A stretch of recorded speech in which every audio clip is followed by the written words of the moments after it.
This time, let your brother have a baby. You can have another one later. I told my parents I was pregnant. Then my mom said something shocking. Zach and his wife Rosie, who can't have kids, want us to give them our baby for adoption. My parents always favored Zach and ignored me. The happy future I imagined with my first baby turned into sadness. I'm Olivia. I've been married to Walt for 3 years. We're happy and thinking about having a baby soon. But I haven't been close to my family because of issues with my parents and brother Zach. In our family house, my parents, Zach, and his wife Rosie all live together. Zach has been praised since he was little, excelling in school and landing a job at a big company, which he'll probably take over from Dad. Our parents have always adored him. I, on the other hand, didn't stand out academically and wasn't as good-looking, so I never felt that close to our parents. I often felt left out and lonely because Zach got so much attention. Mom especially favored him, always by his side and hardly ever paying attention to me. When she did talk to me, it was usually criticism. Zach followed Mom's lead and didn't treat me well either, so we never really got along. I felt like I didn't belong at home and became more and more isolated. Because of that, right after finishing high school, I moved out. My parents didn't seem bothered when I told them I was leaving. If anything, they seemed happy about it. After leaving, I found a job, and 3 years later, I married Walt, who was in the same class as me. I wanted to start my own family and find peace away from my parents' influence. I only go back home for Thanksgiving and Christmas. I don't really want to, but my parents insist. They care a lot about appearances, and it wouldn't look good if their daughter never visited. So I put up with it and visit twice a year. I reluctantly went back this Thanksgiving, but my mother was as distant as ever. "You and your husband are still not that impressive," she said, dampening the festive atmosphere. She started being sarcastic right away. She only called us back to say such things. If she's going to be like this, she shouldn't even bother calling, I thought, trying to ignore her sarcasm. But she kept going. "We're worried about you. You two live so modestly. We always think you'll come asking for money. My family is pretty wealthy, but since I left, I've never asked for financial help. Walt and I manage fine on our own earnings. We even send them proper birthday gifts." "We would never do that," I quickly replied to her unfounded accusation. Then she said, "But you two are still earning modestly, right?" and turned to look at Walt next to me. "Walt, you're still at that detective agency, right? How long do you plan to stick with that questionable job? Aren't you embarrassed?" Indeed, Walt works as a detective, something she always mocks. She sees detective work as sketchy and inferior to regular jobs. As Walt tried to explain his job to her, Zach jumped in. "Mom, there's no point in even listening to that. Detective work is shady, something nobody respectable does. It's a job for people beneath us. The pay must be peanuts compared to mine," showing off his superiority. Zach shared her disdain for detective work, a sentiment we've heard since we got married. Walt stayed quiet, but I felt upset that his job was being dismissed outright. Walt has always been my support, understanding what my family is like since our college days. That's why he always joins me when we visit my parents, not wanting to leave me alone. Even though he knows it won't be pleasant, I still feel guilty about it. Like many visits before, this one ended on a sour note. Around that time, we decided to live modestly together, unaffected by my family's opinions. Something amazing happened in our 3rd year of marriage. I found out I was pregnant. I was thrilled to be expecting our first child. Knowing how my parents always put me down, I felt like I had to share the news with them, so I went to our family home to tell them. It had been a while since I visited outside of Thanksgiving and Christmas, and my parents, Zach, and his wife Rosie were all there, but their reaction to my announcement caught me off guard. When my mother heard the news, she suddenly got loud. "How could you say that in front of Zach?" Her response was unexpected. I wasn't expecting congratulations, but this was different. I was confused by her mentioning Zach, and when I looked puzzled, she dropped a bombshell. "Zach and Rosie can't have kids.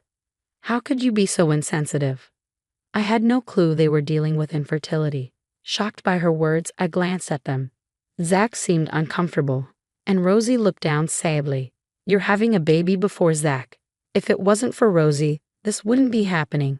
My mother sighed dramatically, looking between Rosie and me. Seeing this, Zach stepped in. "Rosie already feels bad enough. Don't be too hard on her, Mom." I was surprised to hear him defend Rosie. From what I knew from my visits, Zach wasn't usually that supportive of her. "You're really kind, Zach." Then Zach said something that made me pause. "Rosie, if it weren't for being married to Zach, you would have been divorced by now." My mother shot Rosie a glare. Maybe despite everything, Zach does care about his wife. As I watched Zach calm our mother down, I thought about what had just happened. "Well, I shared my news, so I should head home," I said, feeling the tension rise because of my announcement. But then my mother said something unbelievable. "Give your baby to Zach." I couldn't believe what I was hearing. Give my baby to Zach. Why should I? I can have another baby if I want to. Just because Rosie can't have children doesn't mean I should give mine away. That's unfair and ridiculous. When I refused, my mother argued, "This is our first grandchild. It should be raised by us. Zach will take over the company, so we should raise the baby." Her words made me furious. She was planning to take my unborn child just to ensure a successor for our father's company. She talked about adoption like she had it all planned out, but I was too angry to listen. I was already irritated, and then Zach said something shocking. "Well, since Rosie can't have kids, it's good for her that you got pregnant. You're finally doing something for the family." I couldn't believe it, but Zach seemed to agree with my mom. Even Dad, who usually stays quiet, nodded along. It felt like the whole family was claiming my baby as their own. I couldn't believe how casually Zach spoke to his own wife like that, acting like it was no big deal. I realized there was no point in arguing further, so I left right away. All they said was, "Give us an answer next time you come," and didn't even come to say goodbye. Rosie, who must have been hurt, silently watched me leave. Even after I got home, I couldn't shake off my anger. Instead of celebrating my pregnancy, they made this unreasonable demand. I felt gloomy thinking about the future. They probably keep pushing for adoption even after the baby was born. When I told Walt what happened after he got back from work, he was shocked too. Even he couldn't find the words to respond. He knows my family, but this was beyond belief. A few days later, we were surprised by an unexpected visitor at home. "What brings you here all of a sudden?" "It's rare to see you alone," I said to Rosie. She looked tired, with dull skin and messy hair. Tears filled her eyes as she looked at us. "Olivia, I'm really sorry about what happened the other day," she said, referring to when I announced my pregnancy. It wasn't her fault, but she seemed burdened by the unreasonable demands my family had made. Then she said she had something important to discuss. "What is it?" I asked, inviting her in to talk. What she told me was shocking, and my anger flared up again. Trying to stay calm, she shared a significant truth with me. Walt had been quietly listening to our conversation, and then chimed in with something equally astonishing and infuriating. Rosie's tears started again as she listened to Walt. With this new information from both of them, I made a decision. I vowed to myself to hold my parents and Zach accountable, to settle past grievances and seek justice. 3 months later, with my belly starting to show, Walt and I visited my family home. My parents, Zach and Rosie, were there. Without even a greeting, my mother asked, "You've decided to give the baby to Zach, right?" It seemed like she couldn't think of anything else. As I said before, that's not happening. I replied, but my parents glared at me as if they couldn't accept it. "No matter what you say, we're taking that baby. Stop being stubborn," my mother said, clearly angered by my refusal. Zach and my father just watched, not intervening. "No matter how much you insist, I'll never give the baby away. But I came here today to show you something." "Is that okay, Rosie?" I asked, looking at Rosie, who nodded silently. Rosie intends to divorce Zach, and this is why. I pulled out some photos from an envelope I had brought. That was the reason for my visit today. Zach was speechless as he looked at the photos. They clearly showed him kissing another woman and entering a hotel. Undeniable proof of his infidelity. "Shocked to have been caught," he muttered. "Who took these photos?" Our parents, standing next to Zach, looked bewildered, their gaze shifting between him and me. They probably had no idea about his affair. "It was Walt who took these," I said. Walt, who had been silently observing, explained how he had come across the photos. As a detective, he had seen Zach with another woman while working on a case. Out of curiosity, he investigated further and found out about Zach's affair. The decisive moment was captured in those photos, as Zach thought he had cleverly hidden his affair. He was stunned and speechless. "Adultery is grounds for divorce. You need to compensate Rosie properly," I said, breaking the tense silence. But Zach, instead of apologizing, blamed Rosie for his actions. "Yeah, it's your fault, Rosie. You're so incompetent. I'm just having a little fun outside," he said, with our mother backing him up, trying to shift the blame away from Zach. Seeing Rosie treated like I once was made me feel terribly sorry for her. So I decided to confront my family to save both of us. I pushed them further by pointing out Zach's faults. "Zach, you mocked Walt, but a professional detective's skills are extraordinary. Evidence kept piling up as soon as he started investigating. And we found out something shocking about your mistress," I said, watching my parents tense up, wondering what would come next. "The woman you're seeing seems to be the daughter of a mafia boss," I revealed, watching Zach freeze in shock. He must not have known that. My mother screamed, "What? Is that true?" Upon hearing the revelation, she collapsed to the ground, covering her face, while my father looked terrified. "Zach, you were pretending to be single, right?" I asked, and Zach started to panic. "No, I didn't know either." Our parents, who had been so authoritative just moments ago, were now completely bewildered by this unexpected revelation. Then Rosie spoke up amidst the confusion. "You didn't just deceive your mistress, did you?" Her words brought tension back into the room. She repeated what she had told me during her visit. "You're infertile, aren't you?"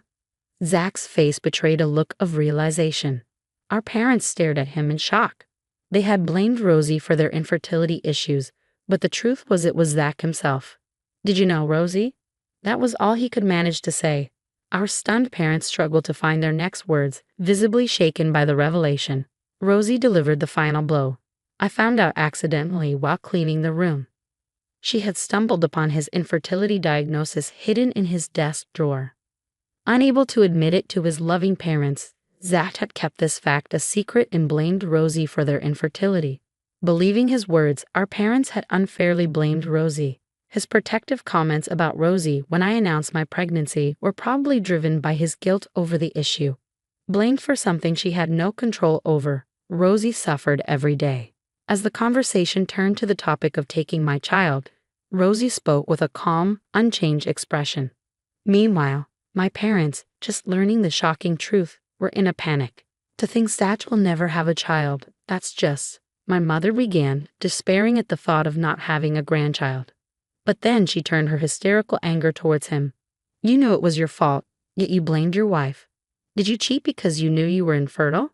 How come my son stooped so low? Oh dear, why did this happen?" She vented her frustration at him. Finally, Zach spoke, offering a pitiful explanation. "I was shocked to find out I was infertile. I felt guilty for not giving you a grandchild. When I found out Olivia was pregnant with a boy, it just seemed convenient." His words filled me with contempt. Pushing aside my anger, I delivered the final blow to the three of them. "Your selfish actions hurt Rosie and me. And Zach, you had an affair with such a dangerous person.